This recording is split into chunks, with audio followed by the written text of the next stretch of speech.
할렐루야 샬롬. 우리 함께 인사합니다. 할렐루야 샬롬 샬롬 샬롬 샬롬 샬롬. 하나님 사랑합니다. 여러분 주 안에서 사랑합니다. 오늘 누가복음 1장 26절에서 56절까지 말씀이죠. Give him the name Jesus. 그에게 예수라고 이름하였다라고 말씀합니다. 아들을 낳으니 그 이름을 예수로 하라. 그래서 그냥 그 이름을 예수로 하라 말씀을 본문으로 우리 함께 은혜를 나누면서 먼저 세례 요한의 출생에 대해서 보죠.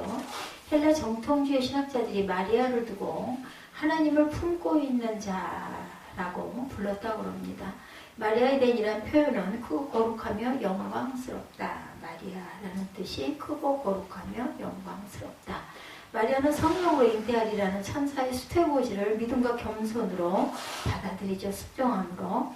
오늘 본문을 다시 한번 잘라서 읽어보면 26절에서 38절까지 여섯째 달에 천사 가브리엘이 하나님의 보내심을 받아 갈릴리 나사렛이라는 동네에 가서 다윗의 자손 요셉이라는 사람과 약혼한 처녀에게 이르니 그 이름은 처녀의 이름은 마리아라. 그에게 들어가 이르되 은혜를 받은 자여 평안할지어다. 가브리엘 천사가 말하죠. 주께서 너와 함께 하시도다 하니 처녀가 이 말을 듣고 놀라 이런 인사가 어찌함인가 생각하며 천사가 이르되 마리아여 무서워하지 말라. 내가 하나님께 은혜를 입었느니라. 보라 내가 잉태하여 아들을 낳으리니 그 이름을 예수라 하라. 그가 큰 자가 되고 제업이 높으신 이의 아들이라 일컬어질 것이요. 마리아가 이르되 주의 여종이 말씀대로 내게 이루어지리이다 하매 천사가 떠나가니라. 마리아가 아멘하고 하더니 천사가 떠나갑니다. 가브리엘 천사가 말한 대로 마리아가 받은 하나님의 은혜를 받을 수도 없고 받으려서도 안 된다고 생각하는 성도들이 많지만 마리아에게 임한 하나님의 은혜는 유일무이 전후후무한 것으로 여겨 마리아를 너무 높이 떠받들어서 떠받드는 사람들도 많은데 마리아는 자신을 높여하지 않지요. 마리아가 엘리사벳을 방문했을 때 엘리사벳은 여자들보다 높은 내게 복이 있으며 라고 노래하지 않고 여자들 중에 내가 복이 있으며 라고 노래했습니다. 여자들보다 높다고 하지 않았다라는 거예요. 여자들 중에 내가 복이 있다. 누가복음 1장 42절에 큰 소리로 불러 이르되 여자 중에 내게 복이 있으며 내 태중의 아이도 복이 있도다. 마리아는 성령으로 잉태한 것 외에 다른 모든 면에서 그녀는 하나님을 영화롭게 하고자 하는 어느 성도와 똑같습니다. 다름이 없죠. 성경에 기록된 그녀의 마지막 말은 가나 혼인집에 가서 포도주 떨어졌을 때 하인들에게 예수께서 무슨 말씀을 하시든지 그대로 하라. 요한복음 2장 5절이죠. 지시했던 것이고 그녀가 성경의 마지막으로 나타나는 장면은 119명의 다른 성도들과 함께 성령 임하시기를 마가 다락방에서 기다리고 있었던 기도하는 모습입니다. 사도행전 1장 12절에서 15절에 보면 제자들이 감람원이라는 산으로부터 예루살렘에 돌아오니 이 산은 예루살렘에서 가까워 안식일에 가기에 알맞는 길이라. 들어가 그들이 유하는 다락방으로 올라가니 베드로, 요한, 야고보, 안드레와 빌립, 도마, 바돌로메, 마테와 및 알페오의 아들 야고보, 셀롯인 시몬, 야고보의 아들 유다가 다 거기 있어 여자들과 예수의 어머니 마리아와 예수의 아우들과 더불어 마음을 같이하여 오로지 기도에 힘쓰더라. 이렇게 증거하고 있죠. 사도행전 1장 12절에서 15절입니다. 모인 무리의 수가 약 120문도라고 하죠. 그때 베드로가 그 형제들 가운데 일어서서 이르되 우리는 의사 누가가 기록한 마리아의 삶을 보며 하나님을 영화롭게 하는 신앙생활의 분포기를 우리가 배워야 되겠죠. 사도행전은 누가가 썼습니다. 먼저 하나님의 은혜를 받아들여야 되겠죠. 가브리엘 천사가 마리아에게 나타나 말하죠. 하나님의 은혜를 먼저 받아들여야 되겠다. 누가복음 1장 28절에서 30절에 보면 그에게 들어가 이르되 은혜를 받은 자여 평안할지어다. 주께서 너와 함께 하시도다 하니 처녀가 그 말을 듣고 놀라 이런 인사가 어찌함인가 생각하네. 천사가 마리아가 놀라요. 당황하죠. 천사가 무서워하지 말라. 내가 하나님께 은혜를 입었노라. 이렇게 말씀합니다. 무서워하지 말라고. 네가 하나님께 은혜를 입었다. 은혜란 말은 어때요? 우리가 받을 자격이 없는 사람이 받는 것이 은혜죠. 자격 없는 사람에게 베푸시는 하나님의 하나의 호의이기도 합니다. 예, 하나님께서 마리아에게 은혜를 베푸신 것은 마리아의 성품이 좋거나 아름다운 행실 때문이 아니라 마리아의 성품이나 행실에 상관없이 하나님께서 일방적으로 베푸셨다는 뜻이고, 은혜는 내가 원한다고 해서 주어지는 것이 아니라 그러죠. 은혜는 자격이 없지만 하나님께서 베풀어 주실 때 믿음으로 받아들이는 사람에게 하나님께서 주시는 선물. 중요한 것은 우리가 해야 될 행동은 믿음으로 받아들이는 사람에게 베푸시는 은혜다. 그러니까 받아들이려고 하지 않는, 거부하는 자에게는 주시질 않습니다. 그래서 은혜를 받은 자, 카리스라고 하죠. 예, 그 카리스에서 나온 단어인데, 은혜를 베풀다, 복을 주다. 저는 그냥 가지고 있는 그 성경 주석이 카리스가 있습니다. 그 이름이 너무 이뻐서 샀는데 은혜라는 뜻을 갖고 있죠. 가브리엘의 진수는 신약적 성경에서 딱 2번 사용된 헬라어 단어를 번역합니다. 예, 한 번은 누가복음 1장 28절에서 그들에게 들어가 이르되 은혜를 받은 자여 평안할지어다 주께서 너와 함께 하시도다 하니, 또 한 번은 에베소서 1장 6절에 예수 믿는 모든 성도들에게 적용된다는 말인데, 그가 사랑하시는 자 안에서 우리에게 거저주시는 바 그의 은혜의 영광을 찬송하게 하려는 것이다. 은혜의 영광. 이렇게 은혜라는 뜻을 갖고 있습니다. 카리스라는 뜻은. 따라서 가브리엘 천사가 마리아에게 한 말은 하나님의 모든 성도에게 하신 말씀, 우리는 모두 하나님의 은혜로 은혜를 입었습니다. 왜냐하면 우리 모두 예수를 믿음으로 구원을 받아서 하나님의 자녀가 되었는데, 그 믿음은 모든 사람의 것이 아니라 하나님의 선물이다. 선물을 다 받을 수가 없었다는 거예요. 예, 뭐 이뻐서 주는 것도 아니고, 아니면 뭐 행실이 좋아서 주는 것도 아니고, 믿음으로 받아들이려고 하는 자들에게 주시는 하나님의 선물이다. 데살로니가 후서 3장 2절에 또한 우리를 부당하고 악한 사람들에게서 건지시옵소서 하라. 믿음은 모든 사람의 것이 아니니라. 에베소서 2장 8절에도 너희는 그 은혜에 의하여 믿음으로 말미암아 구원을 받았으니 이것은 너에게 난 것이 아니요 하나님의 선물이라. 데살로니가 후서 3장 2절에 또한 우리를 부당하고 악한 사람들에게서 건지시옵소서 하라. 믿음은 모든 사람의 것이 아니니라. 에베소서 2장 8절에 너희는 그 은혜에 의하여 믿음으로 말미암아 구원을 받았으니 이것은 너에게서 난 것이 아니요 하나님의 선물이다. 이렇게 말씀하죠. 모든 사람이 다 받을 수 있는 게 아닙니다. 이 은혜라는 것은, 그러므로 우리 모든 성도들은 마리아와 같이 하나님의 은혜를 입은 자들로서 마리아처럼 하나님을 영화롭게 하려는 열망을 가지고 살아가야겠습니다. 하나님을 영화롭게 하는 삶이 되기 위해서 우리의 능력이나 성품이나 재능이나 물질이 아니라 전적으로 하나님의 은혜를 받아들여야만 하겠다.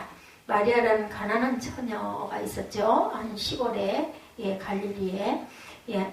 하나님을 영화롭게 하는 것은 재물에 달려있는 것이 아니라, 마리아는 버림받은 민족, 유대인이었다라는 거죠. 그러나 하나님의 뜻과 은혜를 받아들이는 데는 당시 세계를 제패하던 로마의 시민권 같은 특별한 시민권도 필요가 없어요. 유대인들조차 무시했던 나사렛 출신이었죠. 마리아는 요한복음 1장 46절 오늘 본문에 증거합니다. 그러나 하나님의 복은 특별한 주소나 특정 지역을 가지고 있기 때문에 얻어지는 것이 아니다. 은혜는 우리가 세상 사람들의 인정과 호평을 받기 위해 필요한 모든 것들과는 전혀 무관합니다. 누가복음 1장 44절에서 55절에 기록된 마리아의 은혜의 노래가 이를 증거하죠. 오늘 보면 누가복음 1장 46절에서 56절, 우리가 예배 시작 때 여기를 우리가 합독을 해서 읽었습니다. 마리아가 이르되 내 영혼이 주를 찬양하며 내 마음이 하나님 내 구주를 기뻐하였으면 그의 여종의 비천함을 돌보셨습니다. 보라, 이제 후로는 만세의 날을 보기 따 일컬으시리로다. 능하신 이가 큰 일을 내게 행하셨으니 그 이름이 거룩하시며 긍휼하심이 두려워하는 자에게 대대로 이르는도다. 그의 팔로 힘을 보이사 마음의 생각이 교만한 자들을 흩으셨고 권세 있는 자를 그 위에 내리치셨으며 비천한 자를 높이셨고 줄이는 자를 좋은 곳으로 배불리셨으며 부자는 빈손으로 보내셨도다. 부자들은 빈손으로 보내죠. 그정 이스라엘을 도우사 긍휼히 여기시고 기억하시되 우리 조상에게 말씀하신 것과 같이 아브라함과 그 자손에게 영원히 하시리로다 하니라. 마리아가 석 달쯤 함께 있다가 집으로 돌아가니라.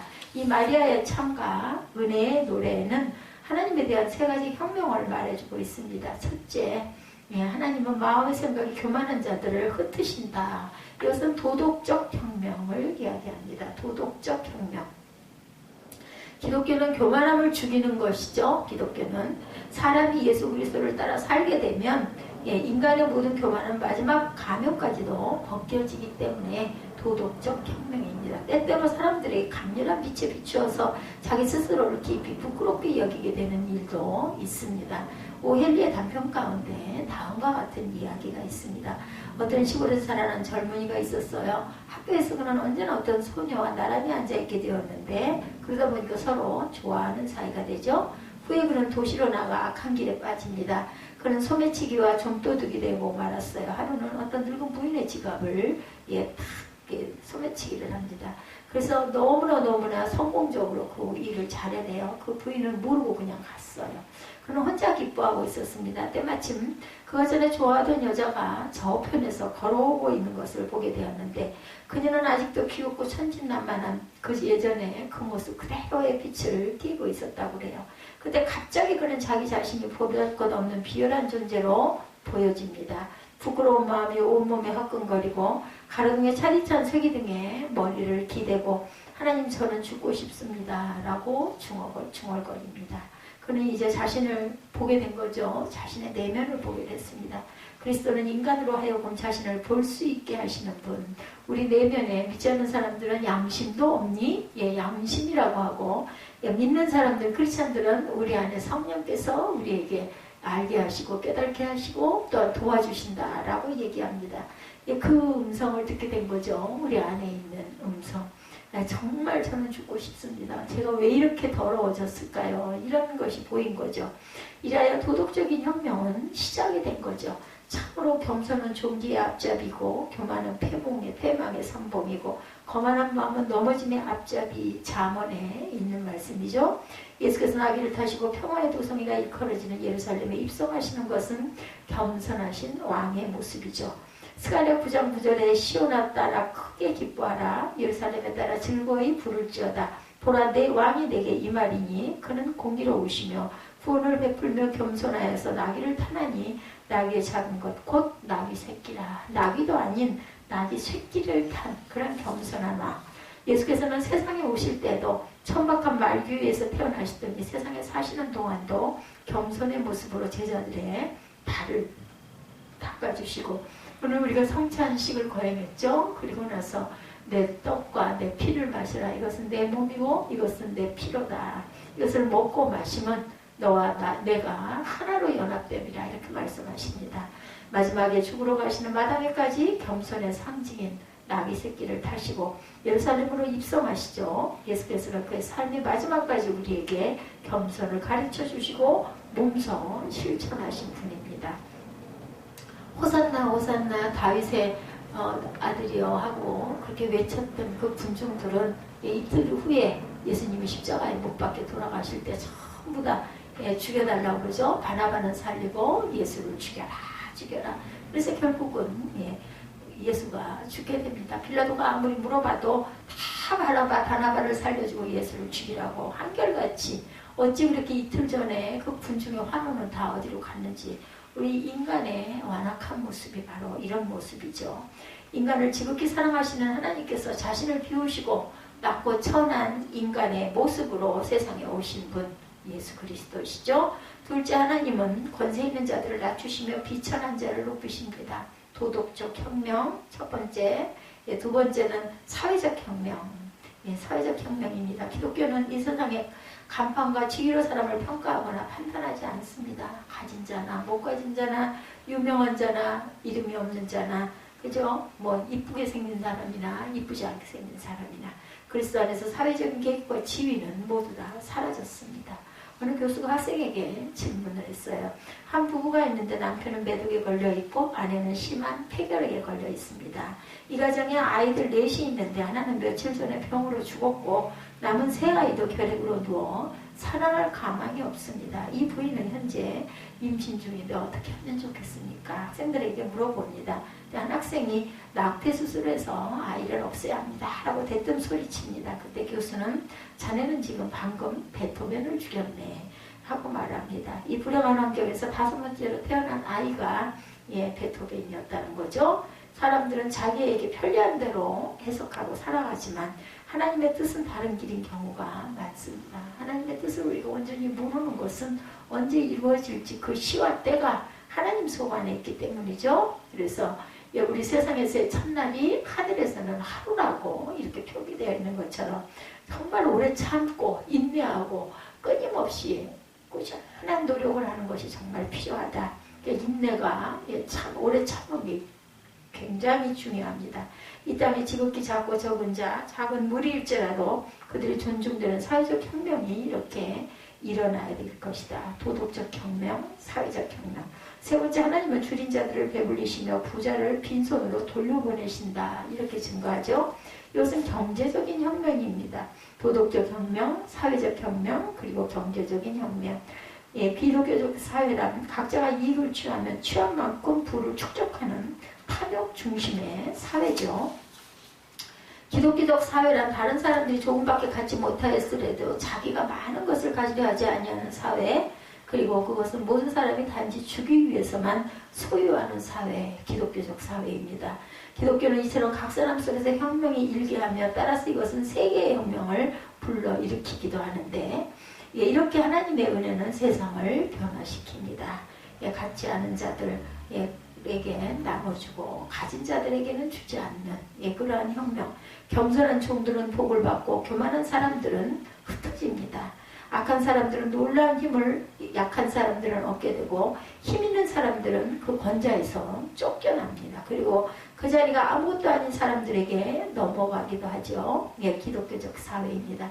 배부른 사람들은 굶주리는 반면 줄인 사람들은 배부르게 됩니다. 부자들은 가난하게 되고 가난한 사람들은 부자가 됩니다. 이것이 바로 하나님의 은혜다. 은혜는 강요한 야곱을 이스라엘 12지파의 조상이 되도록 변화를 시킵니다. 그리고 두려워하는 기드온을 승리의 용사가 되게 하고 미망이 된 모압 여인 룻을 다윗 왕의 증조 할머니 구주 예수님의 조상으로 만들어줍니다. 또한 은혜는 고집불통이었던 다소의 사울을 동정심 많은 그 사도이자 기독교 교회 역사상 최고의 선교사와 신학자라 할 수 있는 바울로 변화를 시키죠. 마리아는 가브리엘 천사 하나님의 은혜를 받은 자라 부르며 수태고지를 했을 때 천사에게 주의 여종이오니 말씀대로 내게 이루어지리다 하고 순종합니다. 아름다운 겸손한 강인한 믿음으로 마리아는 하나님이 그녀에게 하고 싶어 하시는 것은 무엇이든지 하실 수 있도록 자신을 하나님께 내어드렸다는 것.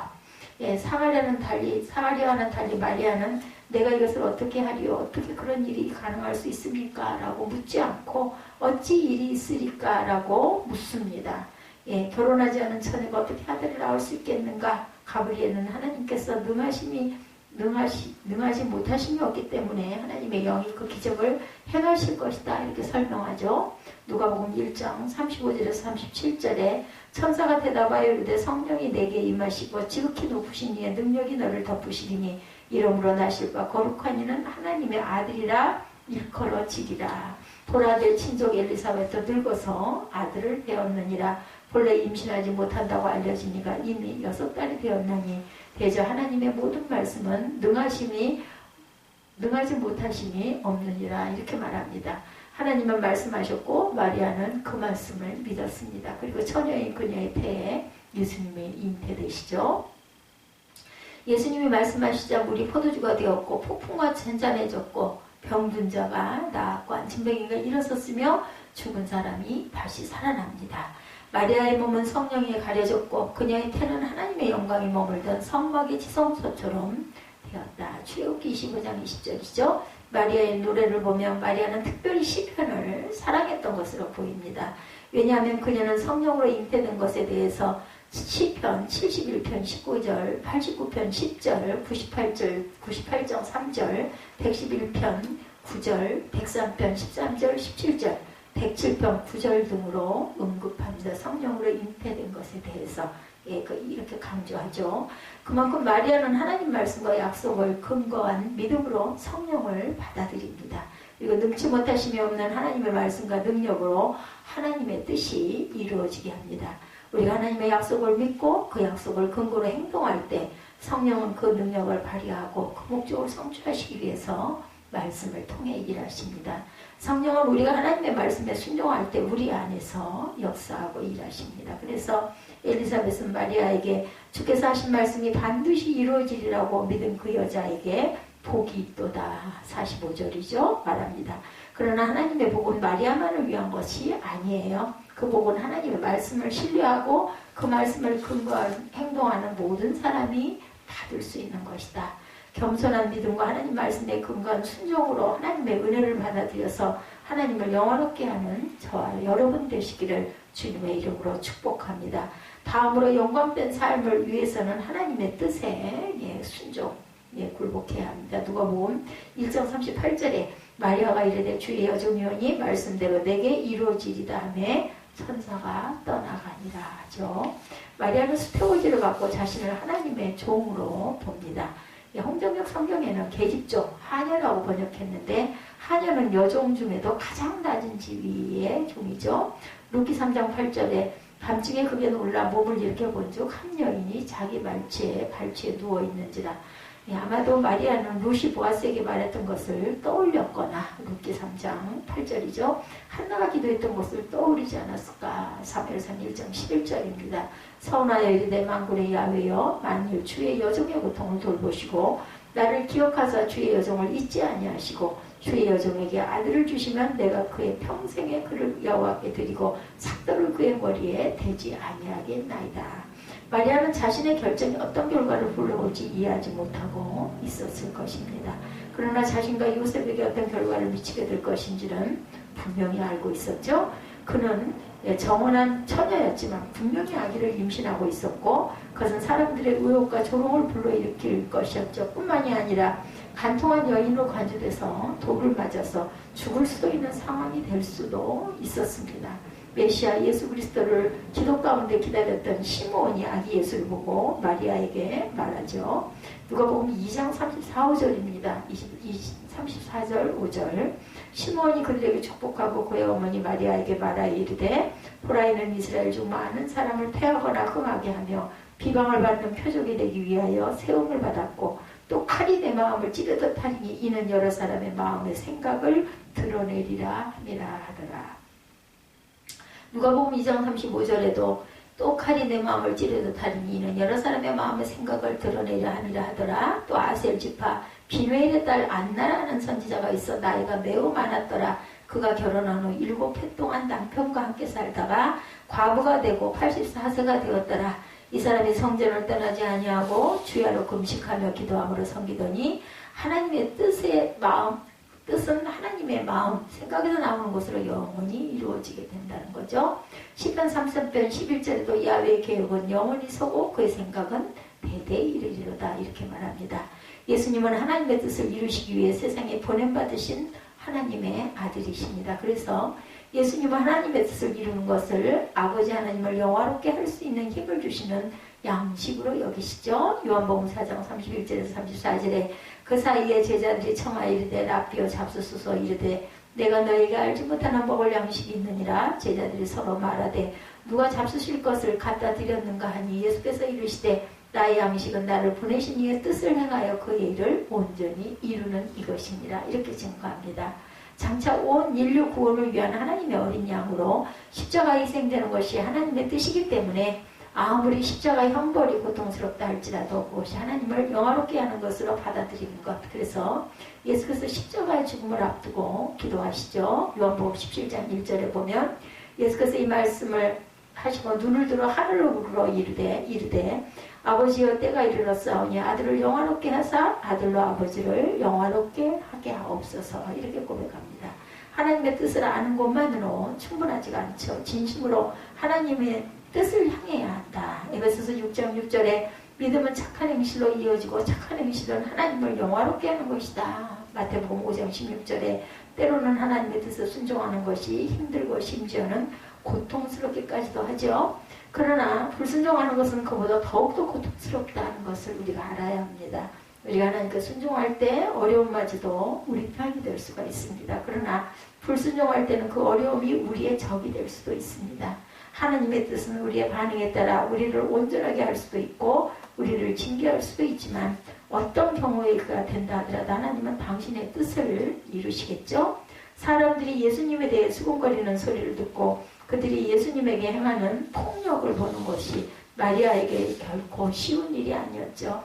그러나 그것은 모두 하나님의 계획하신 가운데 있었습니다. 어느 날 예수님의 사람들을 가르치고 계실 때 무리 가운데 한 여인이 당신을 뵌 태와 당신을 먹인 젖이 복이 있나이다 하고 외칩니다.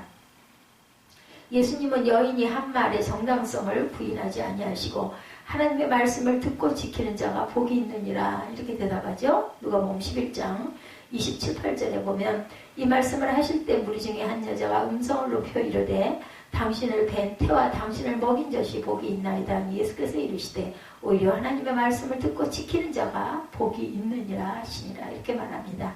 마리아는 그렇게 하나님의 뜻을 받아들였고 하나님의 말씀을 듣고 지킵니다. 그리고 그 나머지는 하나님께서 하시죠. 그렇게 하는 것이 하나님을 영화롭게 하는 방법이다. 어떠한 경우에도 우리를 향하신 하나님의 뜻은 하나님의 은혜임을 굳게 믿고 그 뜻에 순종하는 저와 여러분이 되셔서 하나님을 영화롭게 하려는 성령의 역사가 함께 하시기를 주님의 이름으로 축복합니다. 마지막으로 하나님의 성령을 의지해야 된다. 35절이죠. 천사가 대답하여 이르되 성령이 내게 임하시고 지극히 높으신 이의 능력이 너를 덮으리니 이름으로 나실과 거룩한 이는 하나님의 아들이라 일컬어지리라. 우리가 하나님의 뜻을 받아들이고 믿음으로 하나님께 복종하면 하나님의 용하신 것을 할 수 있도록 하나님께서 성령을 부어주셔서 능력 있는 삶이 되게 합니다. 대저 하나님의 모든 말씀은 능하지 못함이 없다고 하죠. 1장 37절에. 그래서 마리아가 기뻐하며 능하신 이가 큰 일을 내가 행하셨도다 라고 노래하는 것이 당연하겠죠. 부활하신 예수님은 제자들에게 위로부터 능력이 펴질 때까지 누가복음 24장 49절에 예루살렘에서 기다리라고 지시하죠. 그리고 제자들은 예수님의 말씀대로 순종해서 마가 예루살렘 다락방에 모여 저녁 기도에 힘쓸 때 오순절 성령이 강림하여 놀라운 일들을 행합니다. 사도행전 1장 4, 5절, 사도행전 2장 1절에서 7절을 보면 사도와 함께 모이사 그들에게 분모하여 이르시되 예루살렘을 떠나지 말고 내게서 들은 바와 꼬집혀서 약속하신 것을 기다리라. 요한은 물로 세례를 베풀었으나 너희는 몇 날이 못되어 성령의 세례를 받으리라 하셨느니라.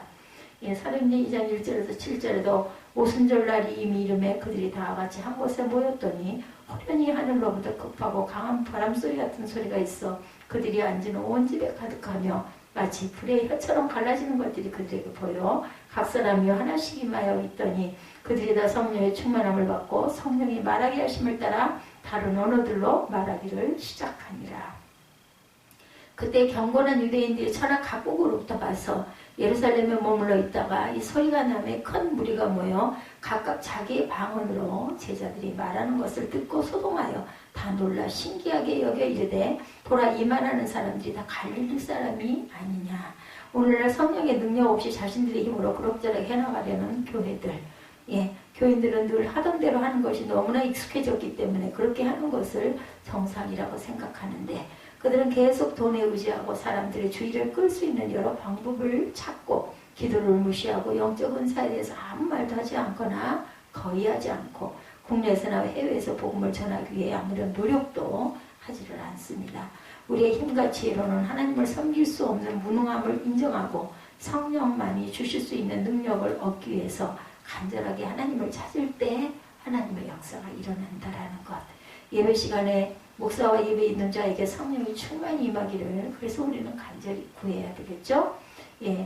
전자장비들, 최신 장비들이 많이 있다고 한다 하더라도 우리에게는 사도시대의 성도들처럼 많은 도움이 필요하지 않다 할지라도 마리아는 하나님께 복종했고 성령으로 충만했고 하나님을 찬양하는 노래를 부릅니다.